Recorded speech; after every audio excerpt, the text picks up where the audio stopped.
Okay, good evening, ladies and gentlemen, members of the public, staff, and council. Welcome to the May 2nd, 2022 council meeting. We apologize for the delay. We had some technical difficulties. Moved by Martin Lang, second by Sam McDonnell. Be it resolved that the May 2nd council meeting of the Township of South Glengarry now be opened at 7:04 p.m. All those in favor of the motion? Motion is carried. Thank you. I now ask everyone to stand for the playing of our national anthem.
When I was a student, I'd write long essays that I'd work on for days. But now, I'm writing short emails. Or amendments, Madam Clerk?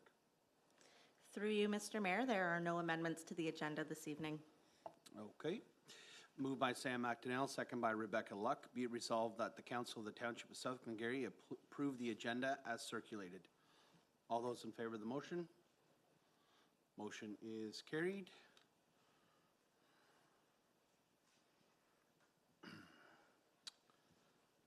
And are there any declarations of pecuniary interest? Seeing none. Madam Clerk, Deputy Mayor Jaworski, is she going to be on the screen? Thank you. Okay, approval of the minutes of the last April 18th council meeting. Moved by Rebecca Luck, second by Stephanie Jaworski. Be it resolved that the minutes of the April 18th regular council meeting, including closed session minutes, be adopted as circulated. All those in favor of the motion? Motion is carried. Thank you. And moving on to presentations and delegations, we have two this evening. The first one is the Boys and Girls Club. I'll hand that over to you, Mr. CAO, for an introduction. Thank you very much, Mr. Mayor. Through you, good evening, council, members of the public, and staff.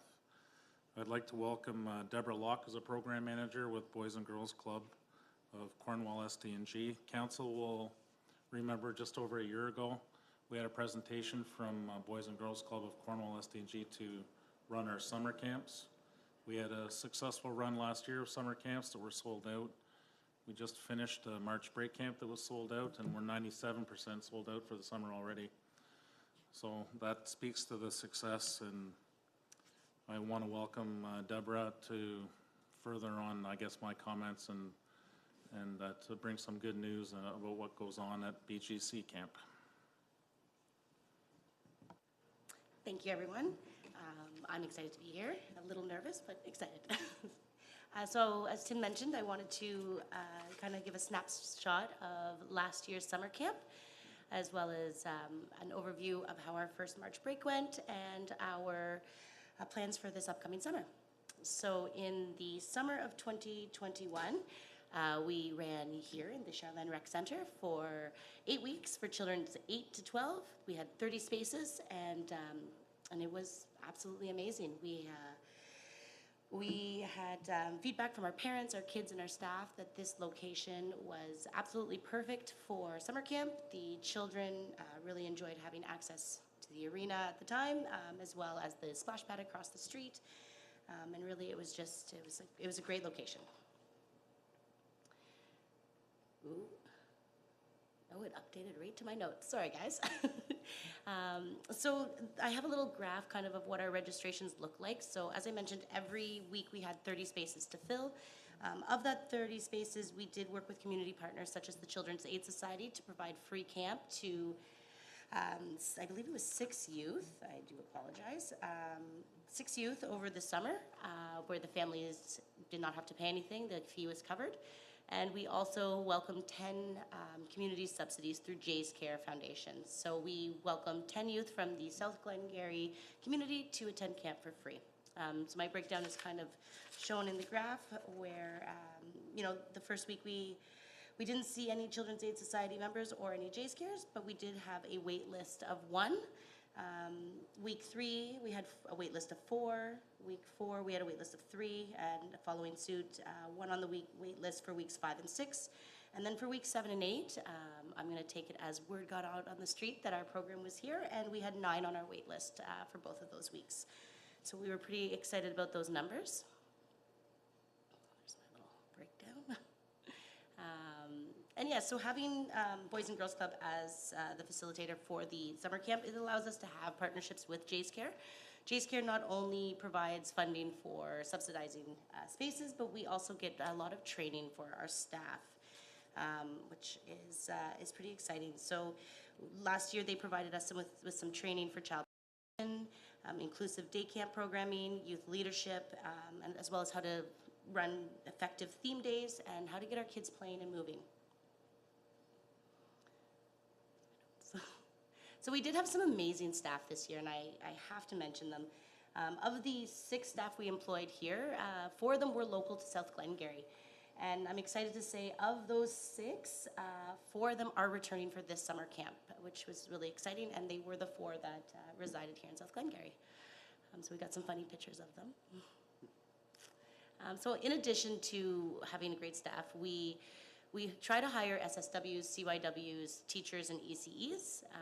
And I kind of have my breakdown here of what each site facilitates. So we have 1 summer coordinator, as well as 4 child and youth workers, 1 leader in training, which is typically a high school student.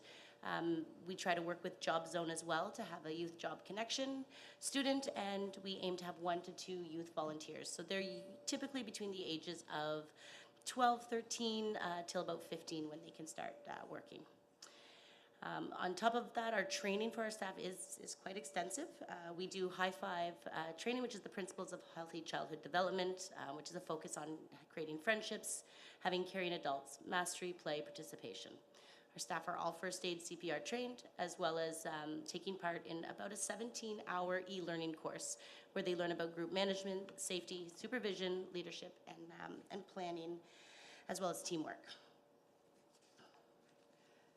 So we do survey our staff, our parents and our youth at the end of summer camp. So this was some of the results we did have after surveying the 2021 camp. So we were kind of interesting to see that only 8% of the youth that attended this camp last year were members of BGC. So we did have 92% of our families were new to our programs, which we were really excited about, as well as 100% of the people surveyed said that the camp cost was fair in comparison to the value of the program that they received. We also were interesting to see that 44% of our participants were here for 1 week, as opposed to only 3% needing it for the entire summer, which was a statistic that surprised us a little bit. And then, of course, for the program offered and if the activities were enjoyed by their children, we had 80% say they were happy, 20% said they were okay, but I'm pleased to announce that no one said they did not like it, so that was exciting. And then, of course, we did survey our youth, and we asked, did they want to come back next year if it was available, and 100% of them did say yes. 100% of them made new friends.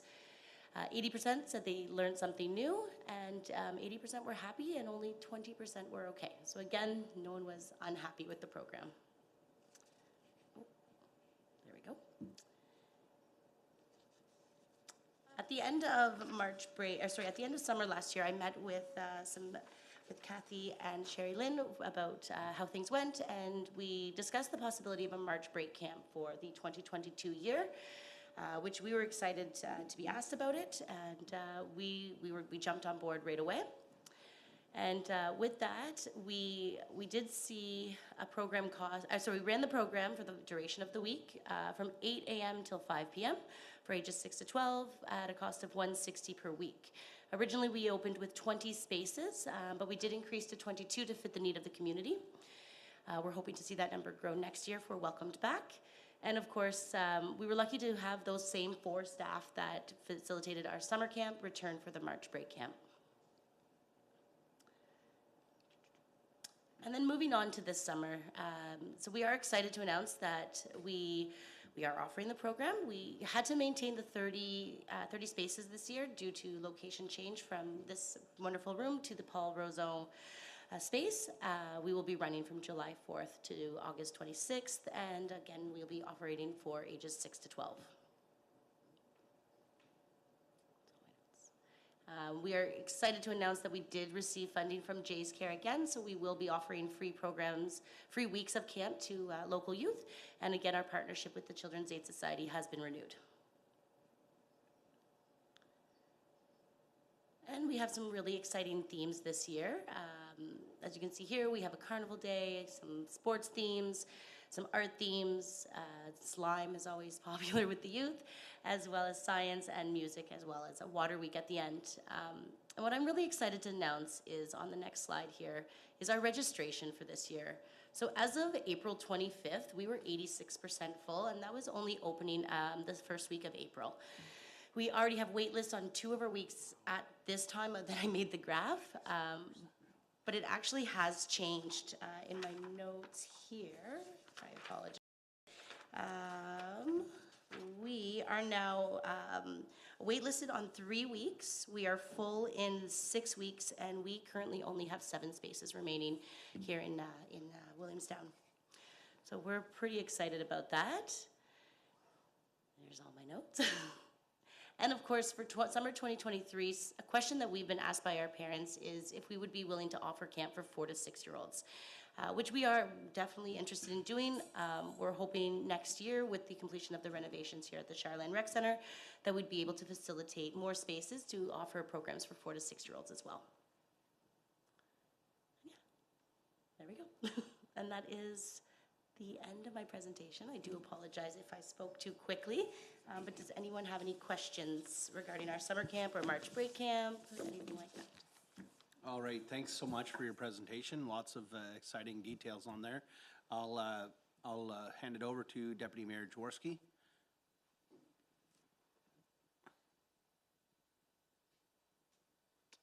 Can't hear you, 1 second.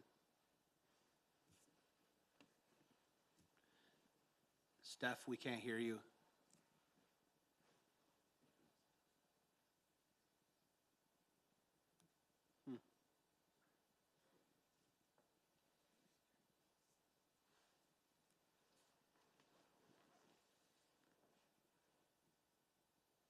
You're on mute. We can't hear you. No. 1 second.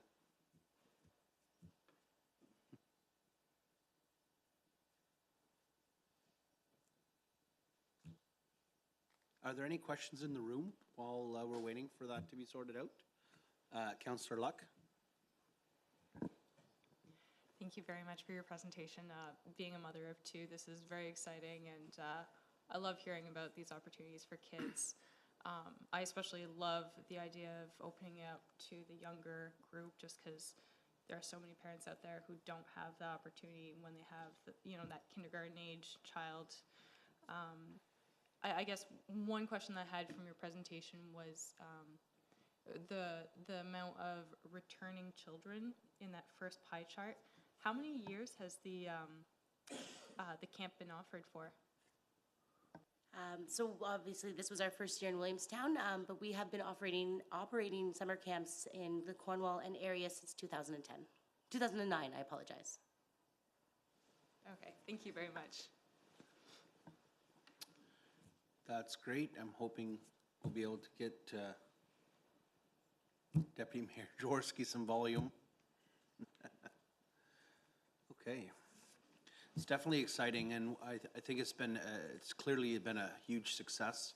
I haven't heard any complaints or anything, nothing but positive coming from it. So if there was a proposal to expand, you'd be in contact with staff to maybe come up with a plan, and they'll report to council? Yes, so that would not be a problem at all. Okay, sounds good. Okay, so Deputy Mayor Jaworski wrote her question. Thank you for that. My question was about, I'll read it for you if you're okay. My question is about what is needed to expand the program to 4 to 6. Is it only a space issue, or is there something else? Thank you, Deputy Mayor. Yes, so right now for this year, it is a space issue for us. We would like to also, next year, if we were applying for it through Canada Summer Jobs, we would apply for more positions as well, with the intention of running the 4 to 6. But for this year, unfortunately, it was space capacities.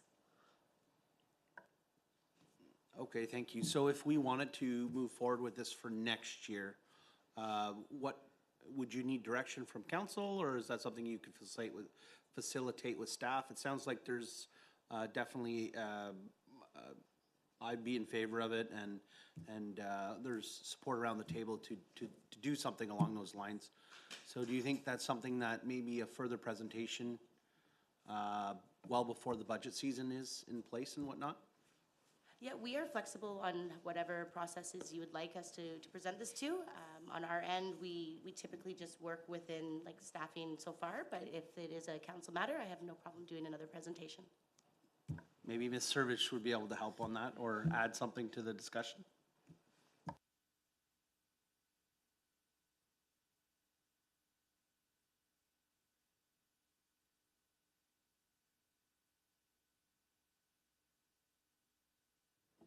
Okay, can you hear me now? Okay, so the reasoning for the space issue this year was because of the arena floor project. And so also with having council up here, that's adjusted our spacing issues as well, just because whenever the Boys and Girls Club operates, they kind of use the space as a hub. So then it's rented, like they have posters on the wall, they make it seem like a camp environment. So that was a spacing issue this year. Obviously, we'll work with the Boys and Girls Club. Maybe we can find a different hall in a different community, or that's why we were able to work with Deborah on the Paul Rosone building. But yeah, there are a few factors that we had to consider with the spacing.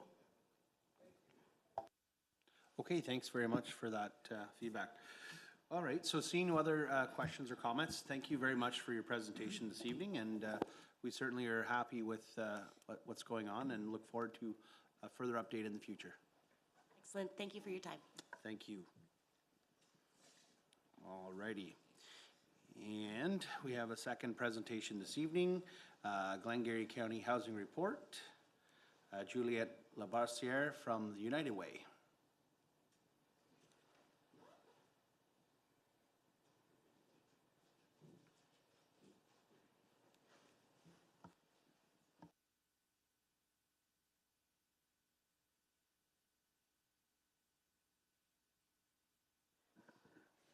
So good evening, Mr. Mayor and members of the South Glengarry Council, as well as staff and those viewing at home. I'm grateful for the opportunity to speak to you today. My name is Juliette Labarciere, and I'm the Executive Director of the United Way Centraide SD&G. Most of you know the work of the United Way as a fundraiser, which we continue to do. But our work is also much more than that, as we hold the social expertise necessary to move forward topics that are of importance in our region. During the pandemic, the United Way created the working group that is now known as the Regional Emergency and Strategic Response Council, otherwise known as the RERC. Together with the Social Development Council of Cornwall and area, we co-chair this collaborative council that addresses the needs of our entire region and proposes actionable items to solve these issues. Seeing the trend of housing being an actual crisis across our entire region, the RERC created a subcommittee to look at the specific housing needs that are affecting each of our region. I chair that working group. The 33-page report you've been provided with, and which I will try to summarize this evening, is the collective work of this subcommittee and, to the best of our ability, the data that is specific to your region. Let us begin by defining affordable housing. According to the Canadian Mortgage and Housing Corporation, the CMHC, housing is considered to be affordable when a household spends less than 30% of its pre-tax income on adequate shelter. Households that spend more than 30% of their income on shelter are deemed to be in core housing need. Based on Statistics Canada 2016, the median total incomes of households in North Glengarry is $59,456, and South Glengarry is $76,702. 30% of the median total income of households in South Glengarry is $23,010. Therefore, a monthly housing cost should not exceed $1,917 to be considered affordable. For renting or home ownership, 30% of the median income total includes all utilities, such as heat, hydro, mortgage interest, property tax, and maintenance.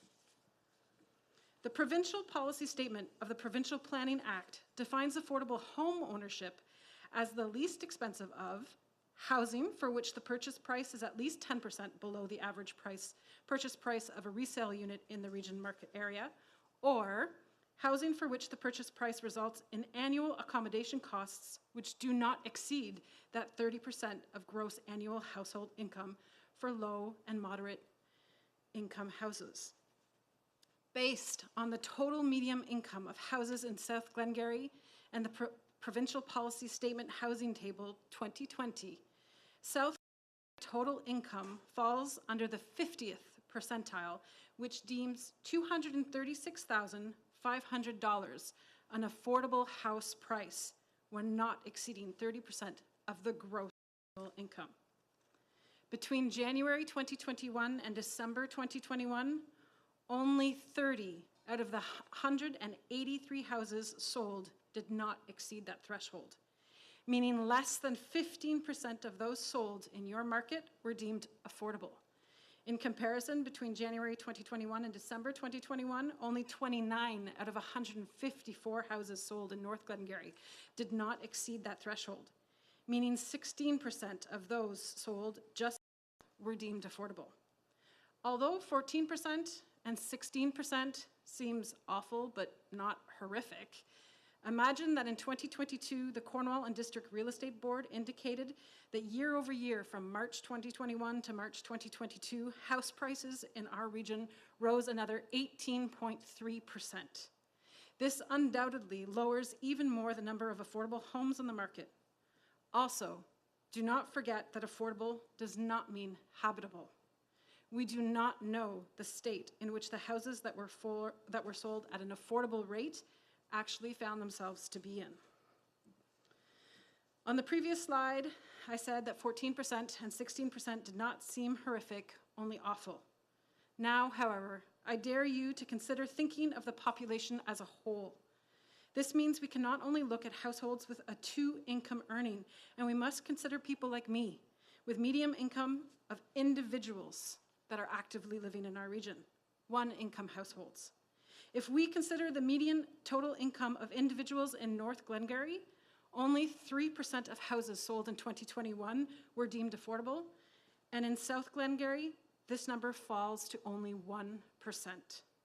It's not a far stretch to imagine that the large majority of individuals in your community are renting, and yet the scenario for renters is not much better. Although no specific statistics were available from CMHC for rental vacancy rates in this region, the provincial rural rate is 2.4%. Our committee's multiple searches for data on available units in your region has us suspecting that your vacancy rates are actually much lower. That is not surprising, however, as Dundas County's vacancy rates have sat at or near 0 for 2 years. If you are unaware, a healthy vacancy rate sits between 3 and 5%. There are no housing supports there are housing supports in place, however, but these supports are not sufficient. Sometimes they are even flawed. All housing supports through Cornwall and Area Housing Corporation in Glengarry County have significant wait lists. Individuals are encouraged to find their own rental housing in the private market while they wait. In all of Glengarry, 88% of this affordable housing stock is currently dedicated to seniors, only 5% to mature adults, 1% to families, and nothing for someone who's living a crisis and needing emergency or transitional housing. All these programs listed on the slide here are defined in your report beginning on page 15. In theory, they are wonderful, but in reality, they are limited, and they are not quickly adaptable to the changing landscape of inflation and the rising cost of living in our region. We cannot solely rely on these, because regardless of them, we end up in stories like this one, where a community member that we interviewed while making these SDG housing reports told us that despite the fact that she had applied for RGI, Rent Supplement Program, COHB, there hasn't been anything available. And the wait list for subsidized housing units through the Cornwall Social Housing Division is a minimum of 5 years. She's a client of the CMHA and has an intensive case manager. And even with that additional help, there's been no resources. As I've previously said this evening, systems are in place to help our most vulnerable, but they need to be updated. And your decisions on how you choose to combat this growing issue now and for years to come needs to be nimble and considerate of the changing landscape. Speaking of change, I want to signal of a slight correction on the data that I offered. I have since learned that the City of Cornwall office that administers the CHIPPY program actually offers the opportunity for individuals to access twice every 24 months up to $1,500, and for families with children, $2,500. But as a single mom with 2 children, let me tell you, that wouldn't go very far. We have heard many emerging themes from your constituents regarding housing and access to affordable homes. We've listed some of these on page 8 of the report. On page 9, we even hear a testimony from a food bank servicing North Glengarry that says currently the majority of their single individuals using their services are finding themselves in a monthly deficit of $67.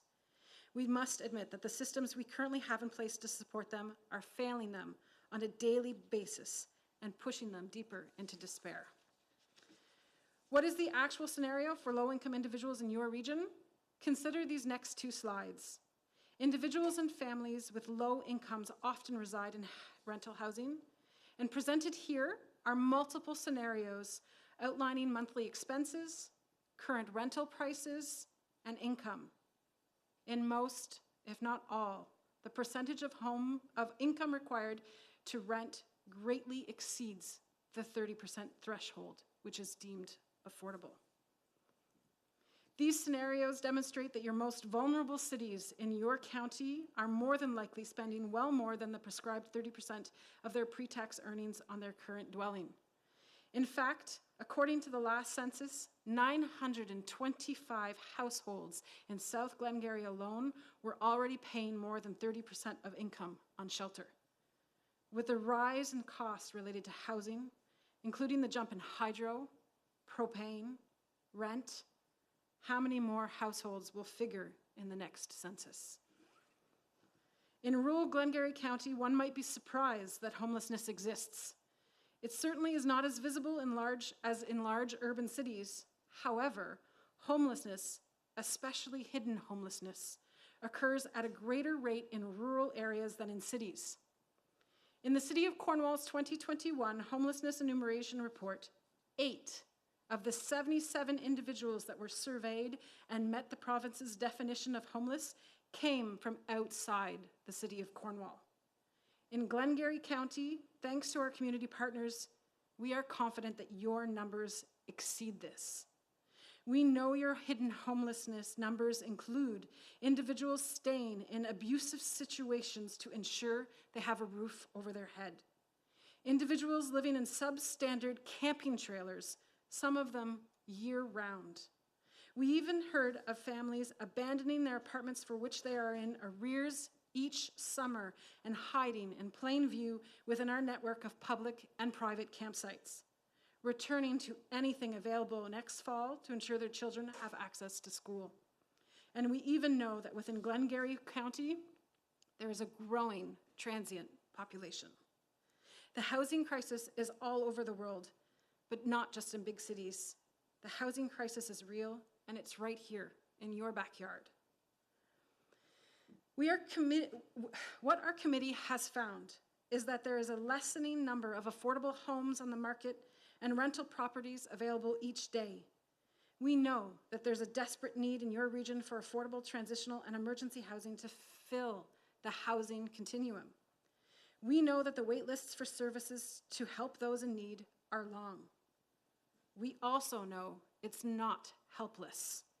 There are amazing solutions popping up all over the world, even in rural areas as close to you as Dundas County. But we know we cannot move forward without all the stakeholders actively around the table and willing to chip in to create real, sustainable change. And that's why I'm here today, because today's presentation requires no action from you at this time. But as I said in the introduction to the housing report, we wanted today to provide insight, invoke discussion of housing needs, especially for your most vulnerable community members, and invite you to consider your role. So please, as your council moves forward on decisions around new builds, new developments, investments in housing, know that there is a working group in place that wants to consider the unique needs and specifications of your region. Please make sure that you consider having us around the table on any working group that you may be looking at, creating to address these issues, or at least ensure that we are aware of your specific housing issues as you hear them, so that we can bring them forward as our committee slowly merges with the City of Cornwall's Mayor's Task Force to create one unified force discussing the next steps and priorities for our entire region. Thank you. Merci.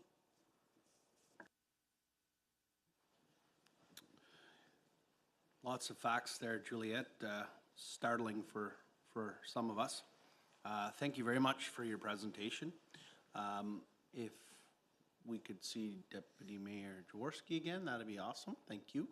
Are there any questions or comments of members of council?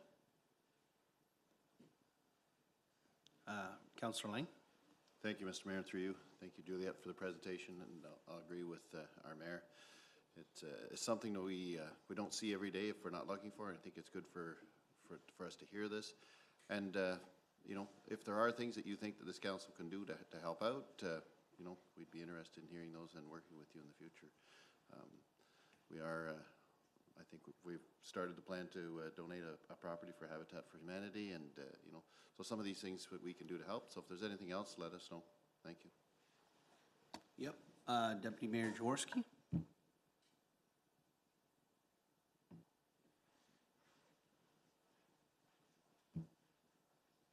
Deputy Mayor Jaworski? No.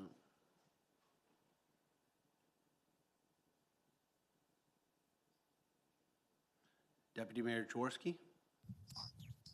Thank you. Can you hear me, Can't hear Mayor you. Warden? No? Can you text your I'll take it that question you to the can't screen? hear me.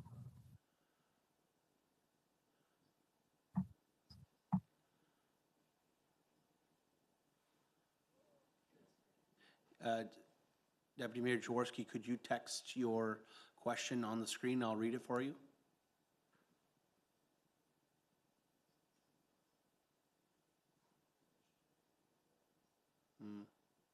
Okay. Can they speak to the discrepancy between housing supports for seniors versus families?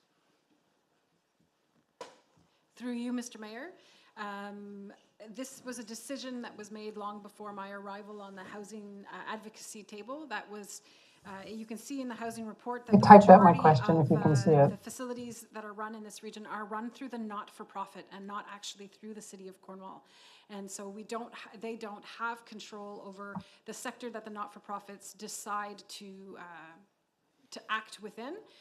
It is very much on our lookout and our radar moving forward that there be more inclusive development to represent and to meet the needs of the community as we move forward. So we will be diving into, when I say we merge with the Mayor's Task Force, to looking at the specific needs of each sector of the population as we make recommendations what type of housing gets developed moving forward. Okay, great. Thank you very much. Councillor Locke? Thank you, and through you, Mr. Mayor. I don't have any questions at this time, but I just wanted to say thank you for coming forward and presenting. It's very eye-opening, and as Mayor Warden said, a lot of facts, and for someone who's not involved in the real estate business, it's very eye-opening. You know, you see on Realtor just the prices of what I would consider entry homes, and I don't know how people with, you know, an income of say 80,000 for family income, like it's not even sustainable at that. And I can't even imagine what, you know, others must be going through. So thank you very much for bringing that. Great, thank you. Mr. CEO, you wanted to say something? Yeah, through you, Mr. Mayor. Thank you for the presentation. The CEOs are going to meet as a kickoff to discuss the working group. Just a question on that, is it to have a representation from each municipality? Is it at an administrative level on the committee, or is it political, a member of council, or both, or either? So through you, Mr. Mayor, we are not at a position that we are mandating or requesting anything from any of our governments at this time. What this housing committee decided was following suit to Dundas County's housing committee that is led by House of Lazarus, who created the very first housing document for Dundas County. We decided it was our priority first and foremost to create this document for Glengarry County and Stormont County, excluding Cornwall, so that all of the different levels of government could have access to the information and the reality of their community, and then make a decision what they want for each of their communities moving forward. Again, my homelessness and housing committee will dissolve in the next 6 months as we merge to join the City of Cornwall's Mayor's Task Force.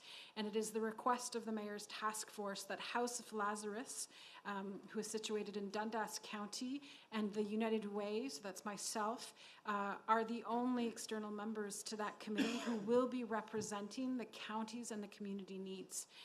So if your voice is to be heard on that committee, it's going through one of those two representatives, so we can decide moving forward what that best looks like for you. Thank you. Okay, that's good. That's really good. Seeing no other questions or comments, thank you very much for your presentation. It's not a fun subject, but it's something we need to hear. So, thank you very much. Thank you. I'm glad the other presentation was a bit more upbeat prior to mine. Thank you. Thank you. All right, moving on to a new business, 7AA, Delegation of Authority, lame duck restrictions. Ms. Campo. Thank you, Mr. Mayor, and through you. As members of council are aware, but also for the benefit of the public who are watching online this evening, today is the first day that hopeful candidates for the 2022 election could submit their nomination. And the nomination period will remain open until August 19th at 2 p.m., with the election taking place on October 24th. So throughout the election period, there are 2 periods of time where council may find themselves in what's called a lame duck position. And what that means when you're in lame duck is that, well, for the first period from nomination day, which is August 19th, until election day on October 24th, you'll be in lame duck if less than 3/4 of the current council members are certified candidates. So come nomination day, if there are less than 4 of the current members of council who are running for re-election, you'll be in a lame duck position. The second time that you may be a lame duck would be from election day until the start of the new council, which would be November 14th. And you'll be lame duck in that situation if less than 3/4 of the current council are re-elected. So if there are less than 4 of you returning, you're in lame duck until the new term of council. So what that means exactly, if you're in lame duck, is there are certain actions that you will have restrictions imposed upon you. So for that period of time, council cannot appoint or remove anyone from office or an officer of the municipality. You cannot hire or dismiss any employee of the municipality.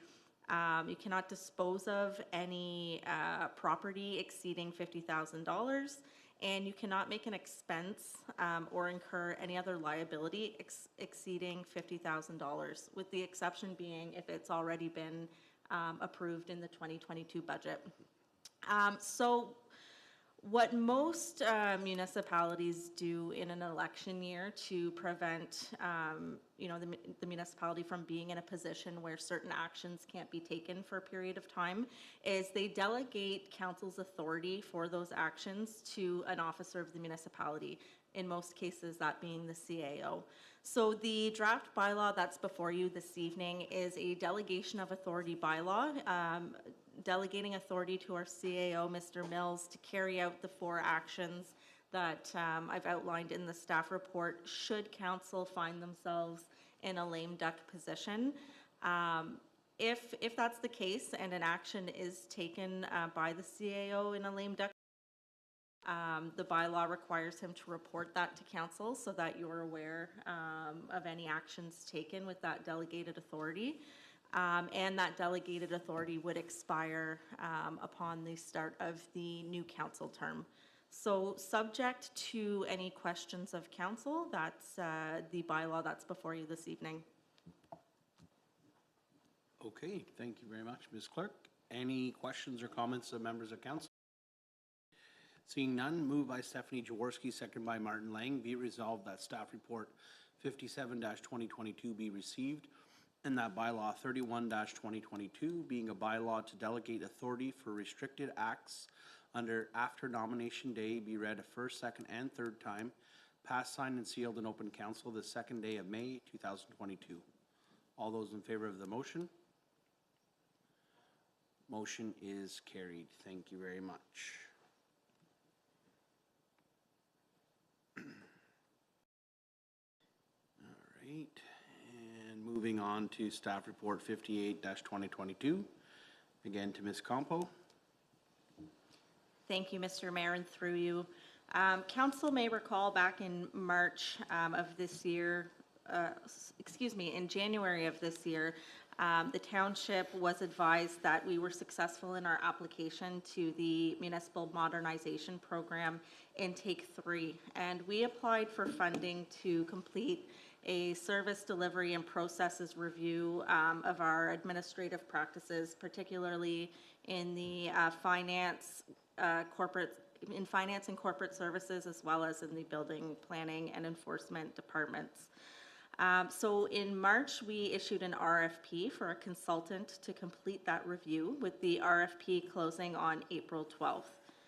We received 5 submissions in response to the RFP, which the proponents are outlined in the staff report.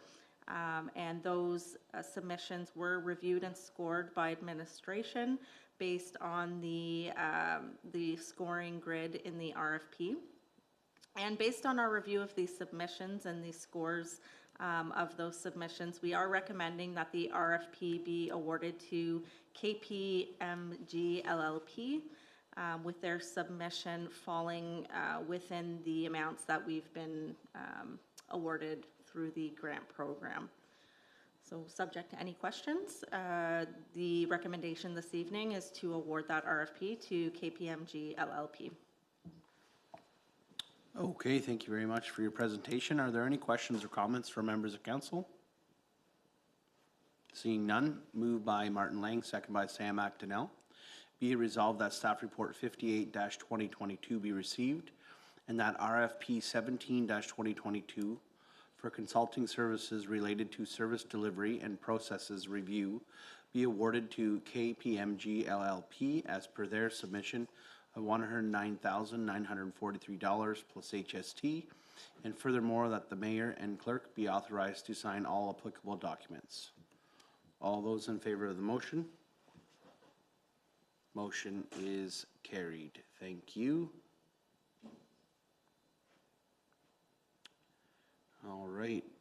Moving on to 7AC, Roads Fleet Advanced 2023 Tandem Purchase. Ms. McDonald?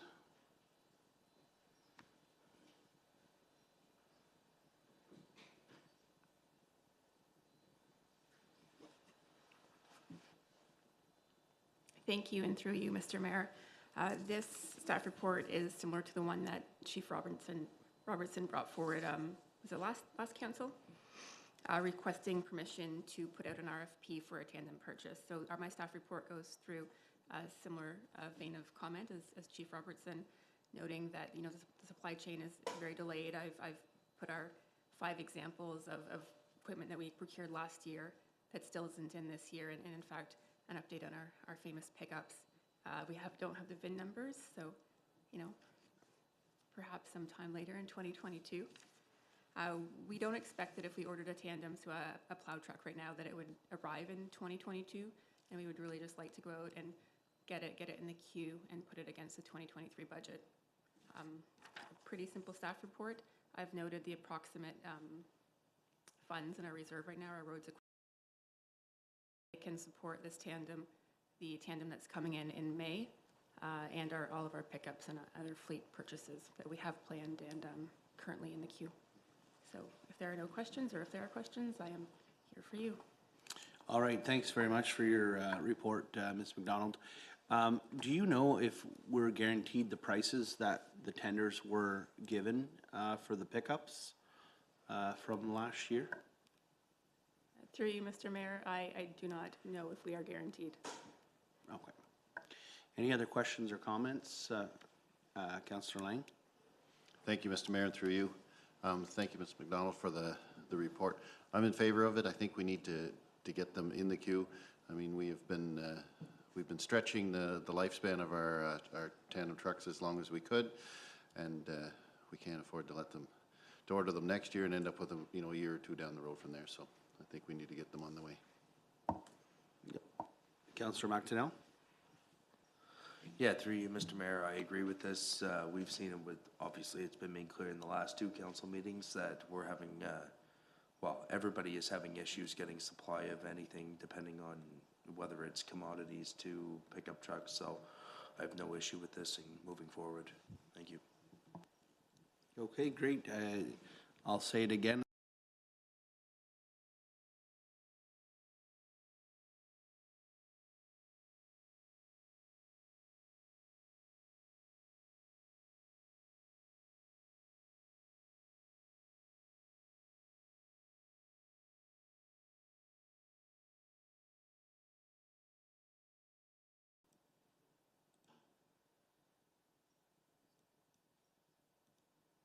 Okay, so I'm very excited to be discussing this draft bylaw with you this evening, and I know I'm a huge municipal nerd, being excited over procedures and policies, but that's just the clerk in me. So, what's a procedural bylaw and why do we need it? So, for the benefit of the members of the public who may be watching this, because I know council's very familiar with the procedural bylaw. This is a bylaw that we're required to have under the Municipal Act, and its purpose is to govern the calling, place, and proceedings of meetings. So essentially, it's the rules and procedures for our council and committee meetings.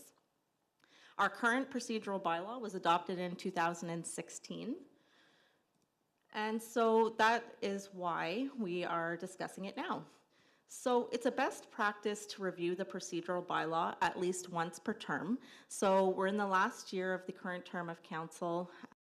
Before we get too deep in the election, It would be a good practice for us to go through and revise the bylaw as needed. And there's been a lot of changes in the last few years. COVID-19 and the pandemic really changed the way that we do business and the way we run meetings. It was, I think, just over 2 years that our meetings were fully electronic.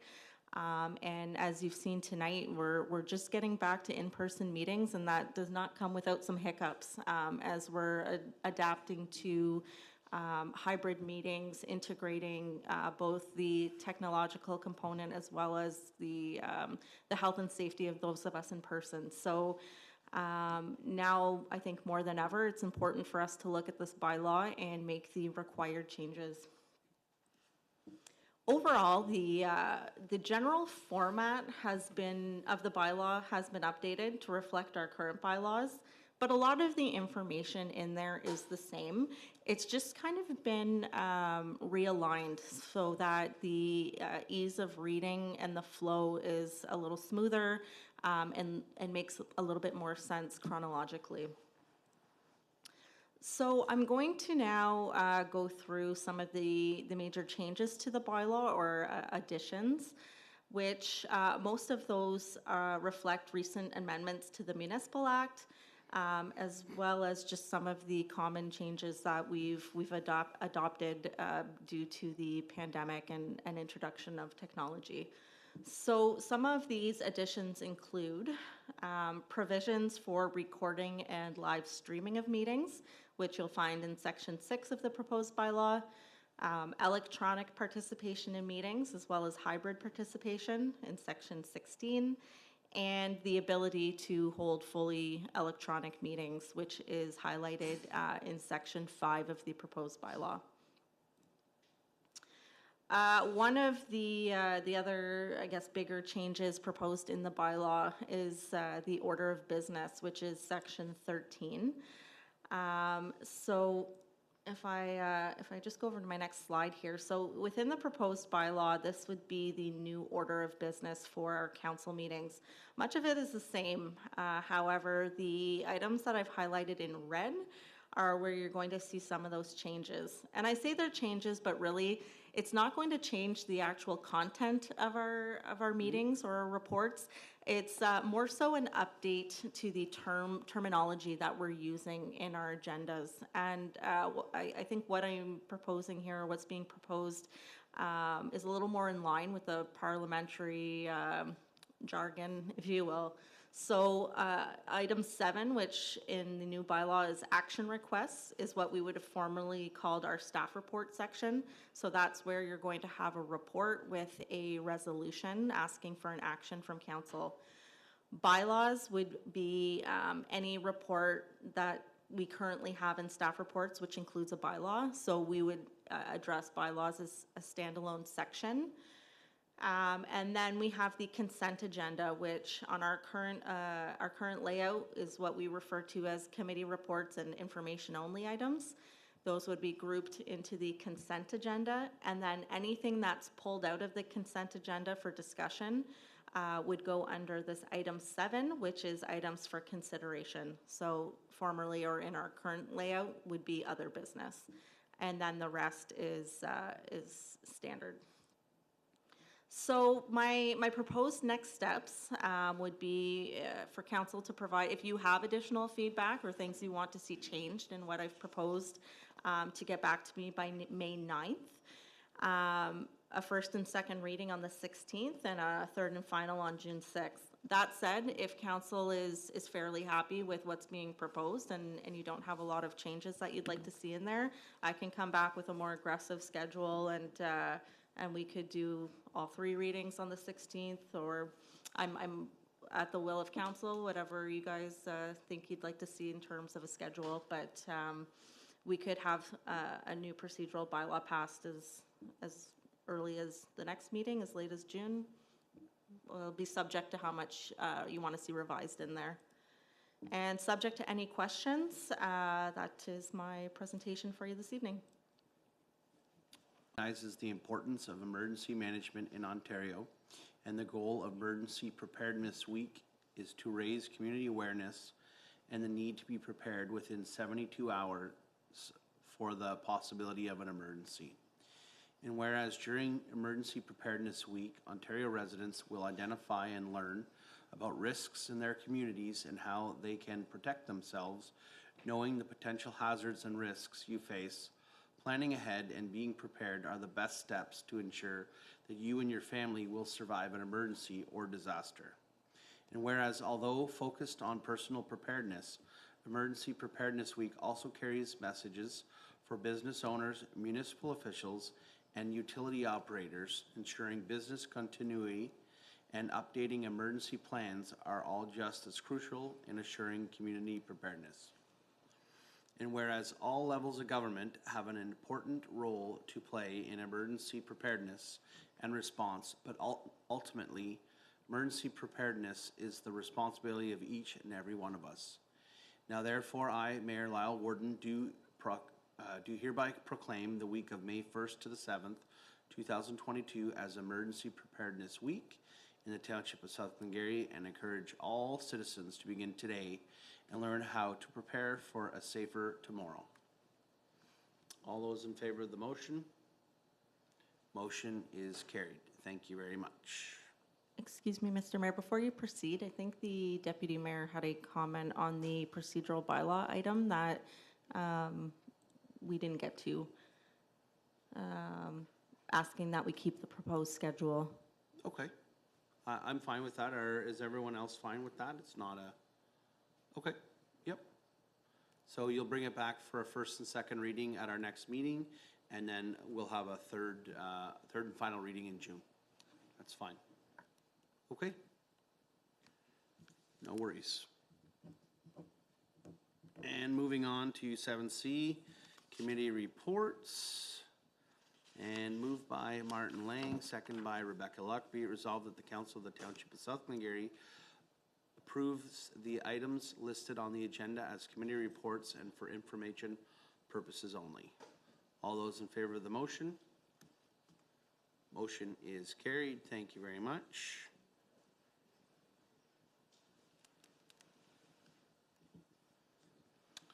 And that concludes the first portion of our council meeting this evening.